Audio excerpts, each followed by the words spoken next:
अभी बहुत शोर हो रहा है पूरे हिंदुस्तान में कि मुस्लिम लड़कियां मुर्तद हो रही है। एक शोर है, मुस्लिम लड़कियां मुर्तद हो रही है, मुर्तद हो रही। यकीनन जो हो रहे हैं बदतरीन काम कर रहे हैं, इसलिए कि इस्लाम से फिर जाना, मुर्तद हो जाना, ये कुफ्र की सबसे बदतरीन किस्म है। काफिर कई किस्म के हैं, जो मुसलमान ही ना वह काफिर है, वो काफिर है, उसका निकाह भी होता है, उसको जीने का भी हक है। लेकिन जो इस्लाम ला करके मुर्तद हो जाए फिर उसका निकाह किसी से नहीं हो सकता, उसका निकाह किसी से नहीं हो सकता। उसे हक नहीं है निकाह करने का। बदतरीन लोग हैं, लेकिन कहीं ना कहीं जिम्मेदार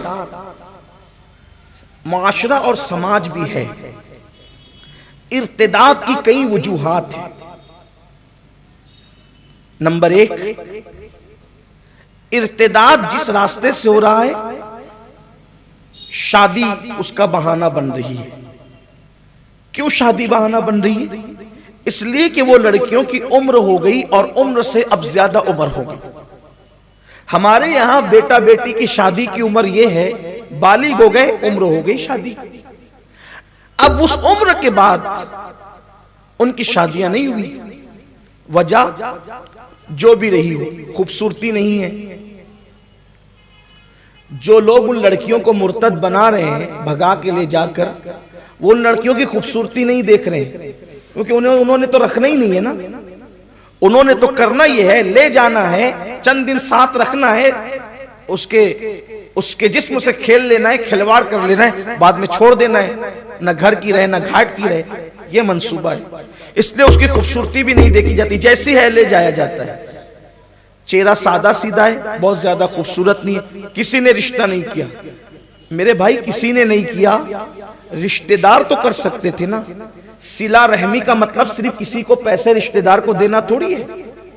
रिश्तों को निभाने का एक तरीका यह भी तो हो सकता है कि अपने एक भाई की, चचाजाद भाई की या सगे भाई की, फूफीजाद भाई की या खालाजाद भाई की कोई रिश्ते में अगर सीधी सादी सूरत वाली लड़की है और अब उसको बाहर वाला कोई करने के लिए तैयार नहीं है, तो क्या हम उसको अपने घर की बहू नहीं बना सकते? हुस्न ज्यादा न होने की वजह से उसके साथ शादी नहीं हो रही है तो हमने भी छोड़ दिया। या खूबसूरती तो है, हुस्न तो है, मगर मान नहीं है उसके पास। अब हम भी रिश्ता करने के लिए निकलते हैं, बहुत दूर तक जाते हैं सिर्फ माल के लिए, सिर्फ दौलत के लिए।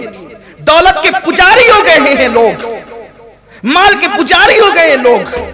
जहेज कहां मिलेगा, ये कहां मिलेगा, वो कहां मिलेगा, वो कहां मिलेगा, या तो फिर कम से कम ये नाम कहां मिलेगा। यार फुला के बेटे का रिश्ता किसके साथ होगा? वो फुला साइजिंग वाले के, वो फला कारखाने के खातेदार के साथ, वो फुला के साथ। याद रखो, अच्छी तरह याद रखो, कितने भी बड़े मालदार के साथ अपने बेटे का रिश्ता कर दो, यार वो पूरी दौलत थोड़ी उठा करके दे देगा, जितना देना उतना ही देगा। और इंसान का देना तो इंसान का देना है, इंसान देगा तो अपनी हैसियत के मुताबिक देगा। मगर याद रखना, अगर सिला रहमी की नीयत से अपने किसी गरीब रिश्तेदार के घर तुम जाकर बैठ जाते हो और उसके यहाँ रिश्ता करके उसकी फिक्र को दूर कर देते हो, अल्लाह की इज्जत की कसम, मालदार अपनी औकात के मुताबिक देगा, लेकिन किसी गरीब की दुआ लग जाएगी तो अल्लाह अपनी शान के मुताबिक अता फरमाएगा।